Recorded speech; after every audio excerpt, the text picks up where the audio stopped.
Une petite pause de quelques secondes et on peut continuer. Et voilà, j'ai dit au monsieur, bon, ce que tu fais là, ça ne se fait pas. Dis-moi ce qui se passe réellement. Parce que ce que tu m'as fait là, ça ne se fait pas. Tu as mis dans la tête du monde, des humains, partout dans le monde, tu as mis des choses dans leur tête qui ne sont pas réelles. Tu as menti sur moi. De quelle raison tu as menti sur moi? De quelle raison tu as fait ça? Dis-moi, tout en parlant avec lui, avec quelqu'un d'autre, dont il est d'origine malienne que je téléphone, avec qui je travaillais à l'époque, c'était un collègue de travail. Je lui ai dit, mais pourquoi ça? Il ne me donne pas de réponse. Mais il a fait ce qu'il a fait quand même. Les hommes politiciens, ouais, on a quelqu'un qui l'a changé, on a quelqu'un qui a changé de couleur complètement, il a changé les têtes complètement, il a fait ceci, cela. Ils ont mis des choses, des mensonges dans la tête des gens. C'est ce que j'ai dit. Le blanc, c'est des êtres humains comme tout le monde. Ils mentent, ils chient, ils baissent comme tout le monde, ils meurent comme tout le monde. C'est des êtres humains, ils mentent. J'ai dit, mais moi je ne peux pas croire ces genre de choses. C'est pas parce que on va me dire, mais pourquoi tout ça? C'est parce que j'ai analysé, ça c'est dans mes analyses. J'ai dit, mais quand Blanc dit quelque chose, donc c'est la vérité, tout le monde croit à ça. Parce que vous avez tous cru à ça. À ce qui, le média disait à tous, ouais, il est ceci, c'est là, il a fait ça, il fait ça, il fait ceci, il a fait ça, il est changé, il est comme si. J'ai dit, mais tout ça c'est moi? Il dit, ouais, tout ça c'est toi. En arrivant au boulot, il y a un Algérien quand même qui a eu le courage de me le dire. Il me dit, monsieur Diallo, on parle que de toi à la télé. Je dis, il y a quelqu'un qui m'écoute le téléphone là. Je suis sur écoute. Il me l'a dit. Mais là aussi, tu viens de confirmer. Donc, l'harcèlement moral qui est sur moi ici au travail, c'est à cause de lui encore. Il dit, oui, bien sûr. Bien sûr, c'est à cause de lui. Il dit, mais si on fait tout ça contre toi, tu as été l'opportunité pour eux. C'est une opportunité pour le gouvernement français.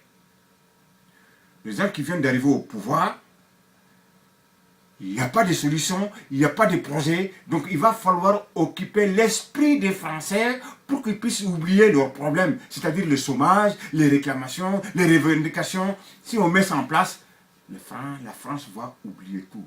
Les problèmes de race, c'est un problème très compliqué, tout le monde le sait. Donc il y a été l'opportunité pour eux.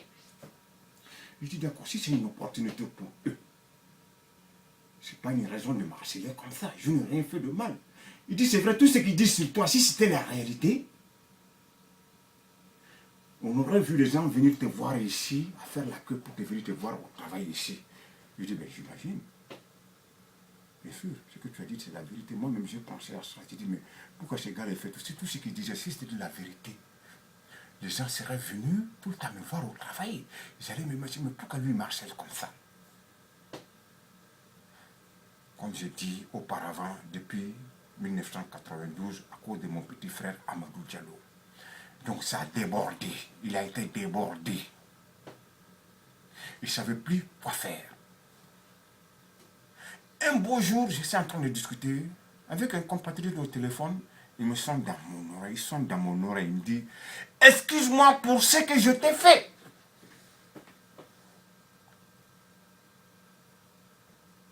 Je n'ai pas répondu.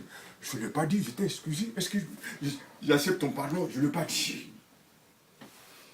Je n'ai pas répondu. 2 fois. Excuse-moi pour ce que je t'ai fait. Je n'ai pas répondu. Les dates, l'heure exacte, tout est marqué ici. On aura l'occasion de dévoiler tout ça. Je continue mon travail. Tous les jours, à la télé, tous les jours, on parle que de ça. Il a fait ceci, cela, il est ceci, cela, il est ceci, cela. Les Nord-Africains parlent de leur côté, les Noirs parlent de leur côté, les Blancs parlent de leur côté, Les métis parlent de leur côté, chacun parle ce qu'ils disent. Ce que moi je n'ai pas dit, ce que moi je n'ai pas imaginé. Je dis, mais maintenant, j'écris à la télévision, j'écris directement par mail, j'ai envoyé un mail. Je dis, j'aimerais être invité et me justifier devant le monde entier. Ils ont refusé. Là, il me dit, puisqu'ils ont, ils ont notre adresse IP, il me dit, non, non, non, on ne va pas t'accepter. Tu vas nous traiter comme des menteurs ou quoi? L'affaire est restée close. La télévision française n'a voulu accepter mon invitation pour que je puisse me justifier devant le monde entier. Effectivement, je suis dans leur pays. Si je me justifie, tout ce qu'ils ont fait eux, tout ce qu'ils ont dit eux, si moi je dis la vérité, c'est moi la victime. Si moi je dis la vérité,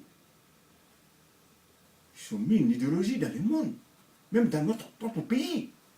Cette idéologie-là, ça tourne partout. Ah ouais?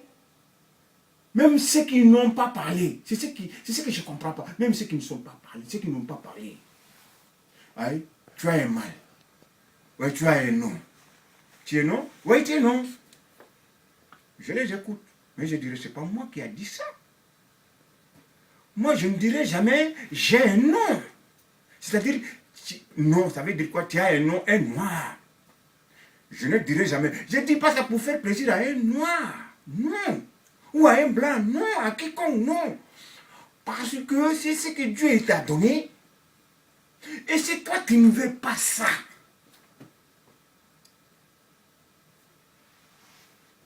C'est dans la tête que ça se passe.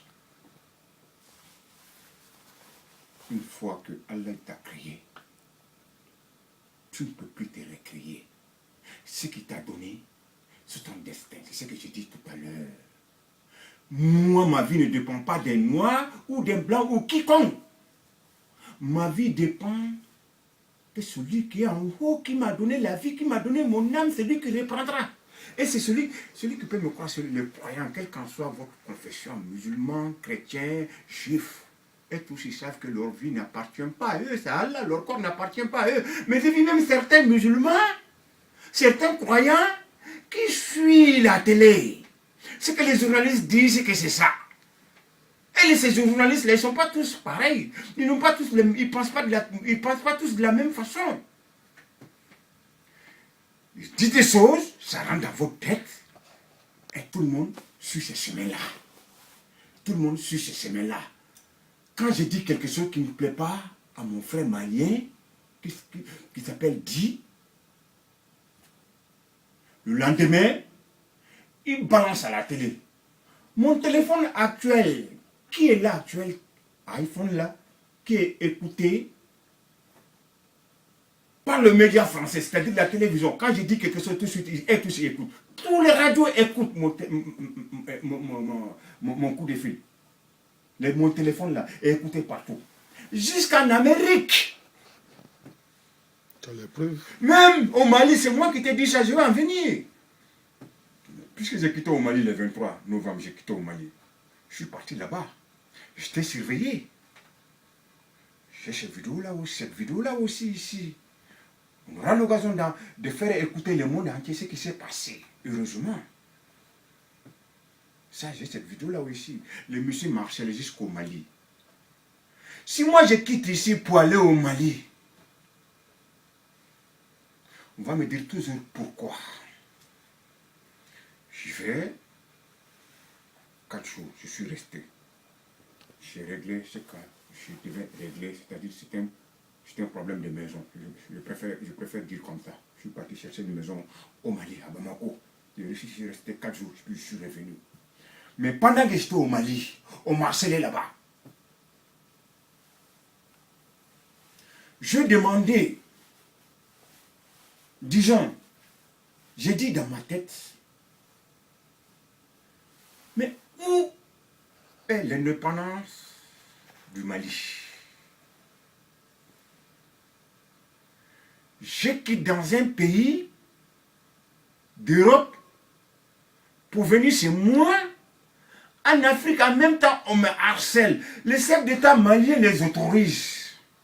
Moi, en tant que citoyen malien, je ne peux pas me mettre à la place de quelqu'un, mais je peux le comprendre. Le chef d'État malien ou le ministre ou quiconque devait m'appeler M. Diallo. Tu es sur écoute, tu es revenu chez toi. On aimerait savoir ce qui se passe exactement. Ils ne l'ont pas fait. Ça veut dire que c'est des soumis. Ça veut plus dire qu'ils ne sont pas indépendants, c'est sous-indépendants. L'Afrique est toujours dirigée par les Européens. Quand je parle, on m'entend. Quand je parle, on m'entend au téléphone. Parce que ça, tout ce que je dis, c'est la vérité. Moi, je ne marche pas mes mots. Ce que je dis, je respecte. Ça arrive chez moi au Marseille, là-bas aussi. D'autres gens qui ont été harcelés, que je n'ai rien à voir avec eux. Aucun rapport familial avec eux. Mais ils ont été harcelés quand même. Dieu merci, ce jour-là, j'étais en train de fumer dans une voiture. Tout est passé. Exactement comme Dieu voulait. L'image est là. Comme je dis, je ferai sortir l'image et les gens vont écouter ça aussi. Les gens ont été victimes pour rien. Donc l'État malien qui a provoqué ça. C'est fait juste à côté du consulat français. De quelle raison? On va les développer, comme je dis. Donc le monsieur continue à nous écouter. Au jour d'aujourd'hui, moi et d'autres Maliens aussi, qui ne croyaient pas à ce que moi je disais. Ces Maliens-là aujourd'hui sont sur écoute. Et tous ceux qui sont Diallo aujourd'hui sont sur écoute. Quand on parle de M. Diallo, non, on ne va pas au fou dit. C'est à travers notre nom. Ça veut dire que j'ai essayé de comprendre, j'ai analysé, j'ai compris. À travers notre nom, parce que notre nom commence par D. Et si mon nom commence par D, mon nom ne vous appartient pas. Durand, si quelqu'un s'appelle Durand ou Dambélé ou machin, moi ça c'est pas mon problème. Ça c'est mon nom de famille à moi. Mon nom existait bien avant que vous existez. À la main. Bokorgo. Il fait mieux. Moi, mon nom ne vous appartient pas. Votre nom appartient à vous. Ce n'est pas parce que mon nom il a aidé que je me prends pour vous. Comme je dis, c'est le média qui a propagé tout ça pour pouvoir salir l'image de M. Diallo. Je me défends comme je peux. Parce que je demandais à me justifier à la télé. Ils disent non. Tu ne vas pas te justifier ici. Parce que si tu te justifies, je répète la même chose. Tu vas nous traiter de menteurs. Le monde entier ne va plus nous croire. Je dis, mais je vais me justifier. Non. D'autres journalistes, j'ai entendu à la télé, il faut que tu ailles te justifier comme M. Obama. Ce n'est pas parce que je parle de ton nom que tu viendras, que je t'appelle vers moi. Non. Je peux te traiter comme un frère. Je ne reste pas derrière toi. Tu ne restes pas derrière moi, car moi, je ne suis pas une femme, même comme Gork, comme Paul, à famille. Tu ne restes pas derrière moi. Je ne reste pas derrière toi. Si tu veux marcher à côté de moi comme un homme, là oui. Moi, je ne reste pas derrière un être humain. Derrière un homme, jamais. Si je cherche à rester derrière quelqu'un, ça sera mon père et ma mère. Peut-être mes grands frères. Le reste, je peux les traiter comme des êtres humains ou comme des frères. Comme des frères. Donc, on m'a dit, Obama est parti. Obama est parti en île Gorée pour faire, parce qu'on m'écoute à la télé. Mon téléphone est écouté plutôt, excusez-moi. Obama est parti à l'île Gorée pour tout ce que moi je disais. La cause, elle est là. Elle est réelle pour tout ce que moi je disais, pour être parmi les blancs. Donc lui, il est parti pour ça, pour bloquer ça. Il est parti en île Gorée pour bloquer ça. Ça m'a fait rire. Ça m'a fait rire. J'ai dit, il va à l'île Gorée. Il ne m'a pas demandé pourquoi. C'est parce que moi, je suis parti faire un test d'ADN. Pendant que les courriers arrivent dans ma boîte, la France a mis la main dessus. Voilà tous les problèmes. Ils ont trouvé que, bon, les origines, ceci, cela. Et ça a polémiqué. Ouais, ceci, cela, j'ai dit. Vous ne savez pas, il y a un mois, c'est fait dans le mois de décembre, qu'il y a un Malien, un vrai Malien, d'origine malienne, aussi qui a pris le relais, qui me comptait. Il me dit, ouais, tu es parti faire le test ADN pour être parmi les Blancs. J'ai dit, ah ben voilà la cause. Tu m'as dit la cause maintenant, pourquoi tous ces harcèlements, c'est à cause de ça. Il fallait me demander pourquoi. Vous savez que moi, j'ai vu ici, vous connaissez mon identité que je dit ici. Je suis résident ici, on sait où j'habite. On aurait pu m'appeler même discrètement, même à la préfecture, même au commissariat, pour me demander pourquoi tu as fait ça. J'ai dit, mais c'est un droit, c'est pas quelque chose de mauvais. On n'a qu'à me demander pourquoi j'ai fait ça.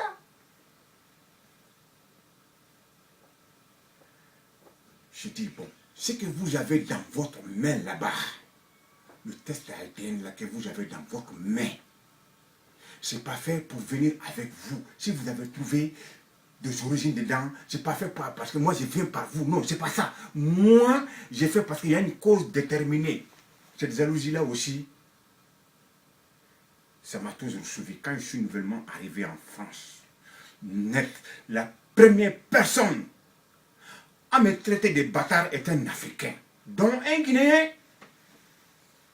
Je suis assis parmi les gens. Moi, franchement, je ne vois jamais aucune différence entre moi et les autres Africains. Je répéterai tout ça. Sinon, je ne serai jamais avec toi. Il vient me dire, non, tu es un bâtard. 4 ans plus tard, je me marie avec une Malienne d'origine qui est née ici. On a eu un enfant. L'enfant change, je ramène au foyer, j'ai des problèmes. L'enfant, j'étais obligé de le laisser à la maison. Soit ils vont dire que ma femme m'a trompé avec une autre personne. L'enfant n'est pas à moi.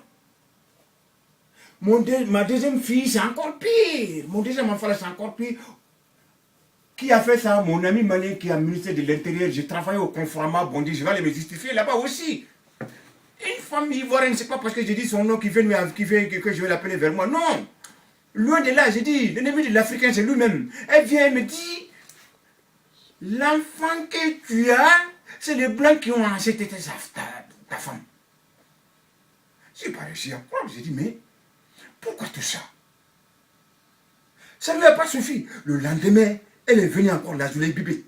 Elle est venue.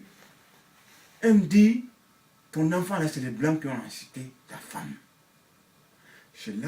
J'ai pris une décision pour aller faire le test d'ADN. Je sais que l'enfant, elle est à moi. Mes enfants, je ne me trompe jamais sur mes enfants. Les enfants là sont à moi. Ce sont mes enfants. Là, je suis parti faire le test d'ADN. Même en faisant le test d'ADN, j'ai fait pour ma fille aussi. Ma fille, elle n'est pas moi, mais elle est mon père. Mon père avec d'autres, je ne veux pas, j'appelle personne vers moi. Wallahi, billahi, souma, wallahi, j'appelle personne vers moi. Blanc, noir, gris, restez dans votre place. Mais c'est les noirs qui ont fait qu'on est arrivé là parce que je ne sais pas pourquoi. Si j'ai un enfant qui est clair, où est le problème? Moi, je ne veux pas de problème. Je la vois noire. Moi-même, je suis noir. Moi, ça ne me dérange pas. J'ai toujours dit à la télévision, je dis, je suis noir, ça ne me dérange pas. Qu'est-ce que vous voulez? Il a fallu qu'on me dise ça pour que je puisse comprendre. Ils ont fait croire mon mensonge au monde entier. Monsieur Diallo, hein, Monsieur Diallo, hein, Monsieur Diallo, hein, Monsieur Diallo, hein, Monsieur Diallo, hein, Monsieur Diallo. Il est changé par tous les plans. Sur tous les plans. Alors c'est du mensonge. Tout est faux partout. Rien n'est vrai. Juste pour se donner eux-mêmes une valeur et mettre les gens en conflit. J'ai vu des gens même qui se sont fait licencier dans leur magasin. Ça s'est fait où? À Beauvais. Des gens des origines qui se sont fait licencier. Ok, M. Diallo, vous allez chercher à conclure maintenant cette phase-là, et puis qu'on revienne dessus encore prochainement. Ce que je dirais aux Africains, je ne demande pas à votre aide. Je ne demande pas votre aide. Pas du tout. Loin de là. J'ai entendu sur l'Africain numéro 1 que moi je cherche l'aide. Je ne cherche pas l'aide.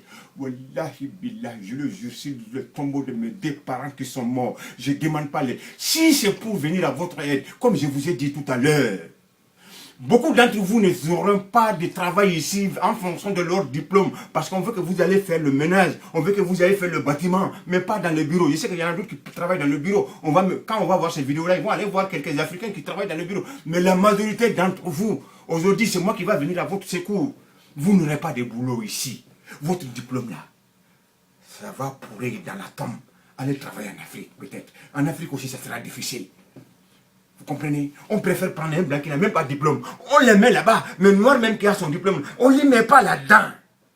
On ne lui donne pas boulot. Complexe d'infériorité. C'est dans le noir. C'est dans les carlouches.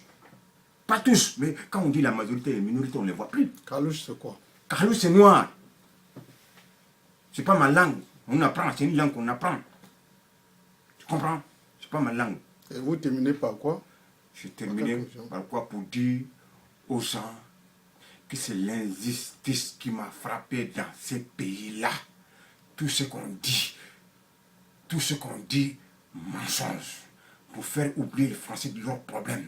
Ils ont mis les races en conflit pour se donner une valeur à eux-mêmes. C'est ce que je refuse, c'est ce que je dis tout le temps dans mon téléphone. Ils écoutent, ça ne leur plaît pas. Il faut que je les amadouille. Je dis que la vérité, je n'amadouille personne. Quelle qu'en soit votre race, je n'ai vu que sur la vérité. Et on se voit quand pour la seconde partie? Ça sera la semaine prochaine. Ok, M. Diallo, merci et à bientôt. Ok.